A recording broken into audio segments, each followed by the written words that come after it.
Hi, everybody. I'm Brittany Lewis, a breaking news reporter here at Forbes. Joining me now is Congressman Derek Tran. Congressman, thank you so much for joining me. Thank you for having me. This is your first term in Congress. You were elected to represent California's 45th congressional district. So before we get into everything that you are working on, how have the first few weeks been going? It's been pretty exciting. Look, there's a lot of stuff that's happening in Washington D.C. A lot of movement.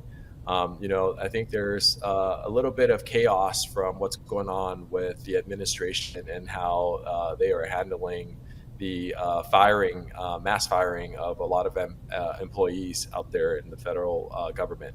So it's really taking it day by day. But I view my ability to be in Washington, D.C. as a true honor and a privilege to serve my constituents and community. Let's get into that, what you described as chaos surrounding the DOGE cuts and federal firings, because I know that when Trump began his second term, Senator Chuck Schumer said Democrats, really the strategy is we're not going to die on every hill. We're not going to combat every issue. But your bill that you just introduced, your legislation does combat an issue that is facing DOGE, and it's called the Protect Veteran Jobs Act. I think it's tough to talk about the past month, talk about Donald Trump's second term, and not talk about Elon Musk and his influence here. He was in a cabinet meeting. He's the face of DOGE, and even Time Magazine had him sitting behind the Resolute desk on one of their covers. You have legislation that's combating an aspect of DOGE. Talk to us about that. Yeah, look, I appreciate that they're trying to make things more efficient. Look, I think most Americans agree that we want government to be more efficient. We want government to serve us better. But the way in which they're doing it, where it's this recklessness of just coming in and just upending people's livelihood, is very frustrating. But extremely pissed, and I started seeing veterans who served our country, who's donned the uniform to put their life at stake for us, for our democracy. And I'm a veteran myself. So when I started seeing that, and about 6,000 veterans have from federal employment has been let go, I had to stand up for them. I have a soapbox. This is my job as a legislator. That's why I put out my bill. I want them to be rehired. I want to make sure that we honor them, and we have the integrity of making sure that we take care of them. They served us, they had our backs, and now it's time for us to stand up for them and have their back. I feel lucky in my role that I've talked to many members of Congress who are veterans themselves, Republicans and Democrats alike. And Republicans have said that they want to do anything that they can to help veterans because they gave everything for us. So when they come home, we in any way that they can help, they want to. So I am curious, when you introduced the Protect Veteran Jobs Act, when you're talking with your colleagues across the aisle, especially, how have those conversations been going? Look, it's funny that you asked this question. I'm absolutely all about working with the other side. In the Army, I'm Army background. I don't care that you're a Republican or a Democrat or independent. We work together. We were mission driven to make sure that we accomplished the task. When I got into Congress, I took that same approach. When I had this bill, I brought it to my Republican colleagues, and I talked to them about it. And a few of them even told me, "Hey, that's a great idea, but we just sign on right now." So I think they're worried, they're scared. I think there's repercussions of joining a Democrat.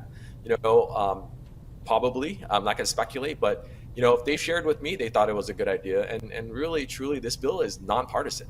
It's about protecting our veterans. And we heard President Trump yesterday at his press conference when he was with the UK Prime Minister he was asked the questions about veterans being like, oh, he said he loves veterans. Republicans says they love veterans. Here's their chance. You love veterans? Vote for this bill. Make it happen. Let's rehire those veterans that got terminated from their federal jobs. I think looking at this from a larger lens here, when you're talking about working across the aisle, because I've had conversations with Republicans and Democrats that are our first term members of Congress, and they've said, everyone, very similar things. We want to work together. We want to work across the aisle. We want to have those conversations. The Democrats I talked about all said the same things you have about DOGE, saying, hey, we want things to be more efficient. We want to slash waste anywhere it is. However, this is too reckless. This is too slapdash. So when you're coming into Congress, especially with your Army background, what do you think are some of the misconceptions about working across the aisle or about how those conversations have been going? Look, I think there's a complexity that a lot of people do not understand. Like, we hear about, oh, it's politics. Yeah, it really is. In Washington, D.C., it's politics. There's a lot more to it than just the surface. But it shouldn't be that way. And that's the frustrating part, right? If it's a good bill, it's a good bill. And if it protects your constituents and your community, or in this case, bring back work to those veterans that deserve their jobs back, their security back, let's look past politics. Let's look past, the divide of party affiliation and just serve the people who served us. I think it should be that simple. I spoke with Congressman Wesley Hunt. He is a veteran too, and he was talking about DOGE. He was really touting DOGE, and I asked a similar question about veterans. I said, hey, you've heard stories, you've seen reporting of veterans saying, hey, I lost my job, of three-time Trump voters in some cases saying, hey, I voted for this and now I lost my job. And this is what I said. Do you think that there were too many cuts? I asked that to Congressman Hunt. This is what he said. Elon Musk even admitted that in this process, he's probably not going to get everything right, but I think everyone needs to take a pause and realize that it's going to be tough whenever you have sweeping changes like this. So when you think about that perspective, when you're talking with your colleagues about DOGE, what do you think about that? Well, with all due respect, I think when you're dealing with people's livelihood, you have to get it right.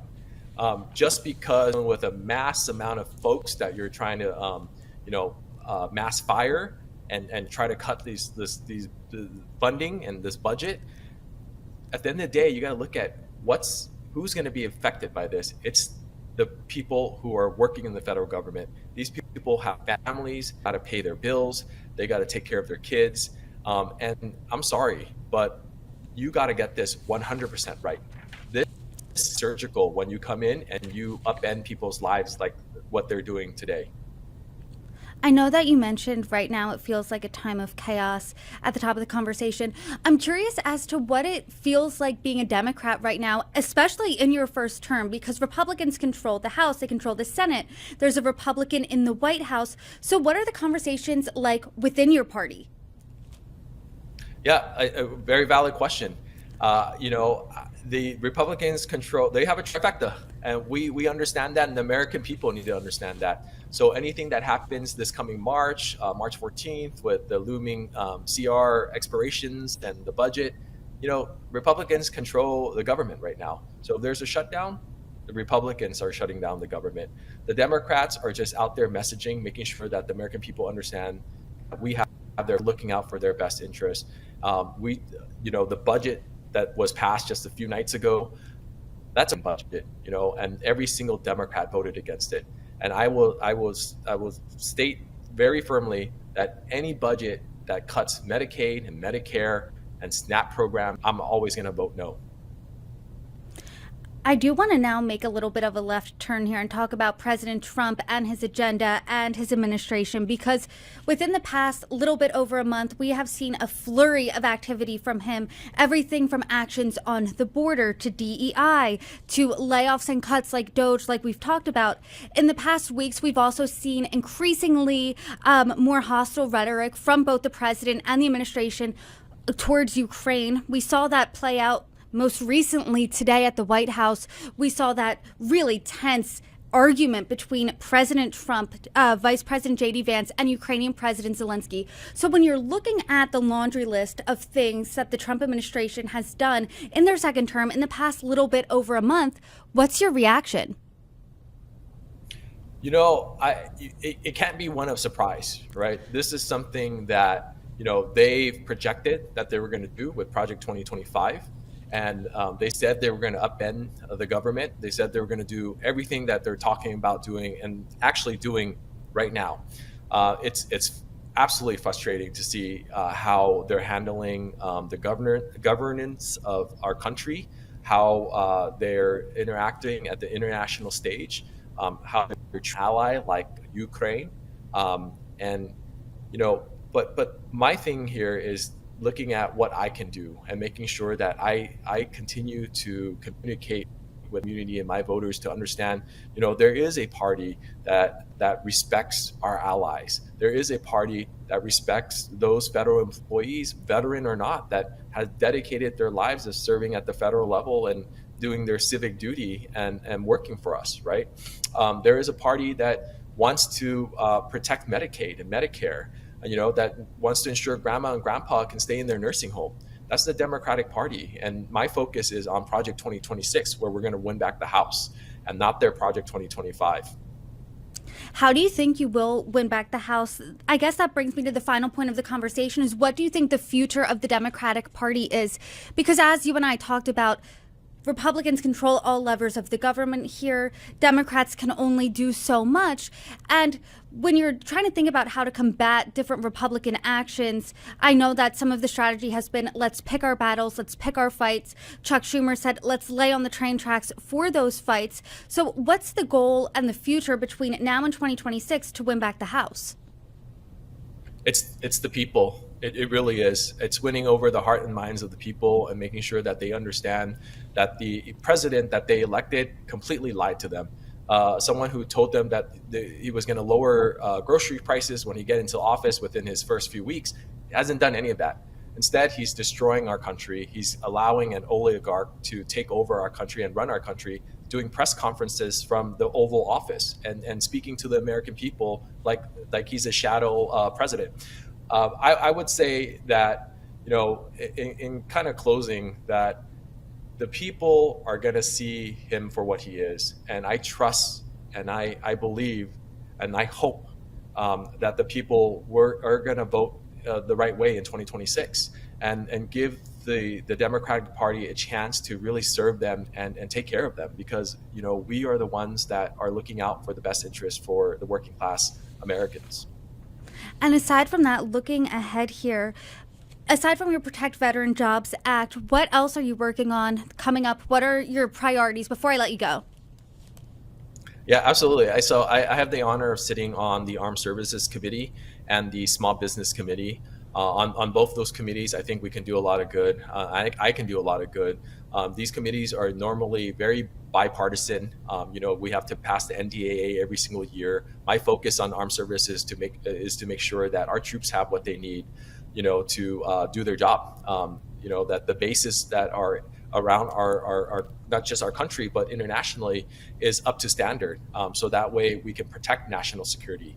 And then on the small business side, I have the honor of being ranking member on oversight, so the top Democrat on oversight.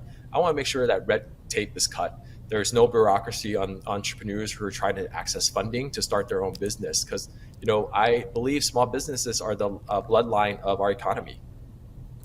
Well, I would love to talk about that all with you, especially as a Forbes reporter at a later date, talking about all your action in the Small Business Committee. But until then, Congressman Derek Tran, thank you so much. You are welcome back anytime. Thank you so much. Have a great one.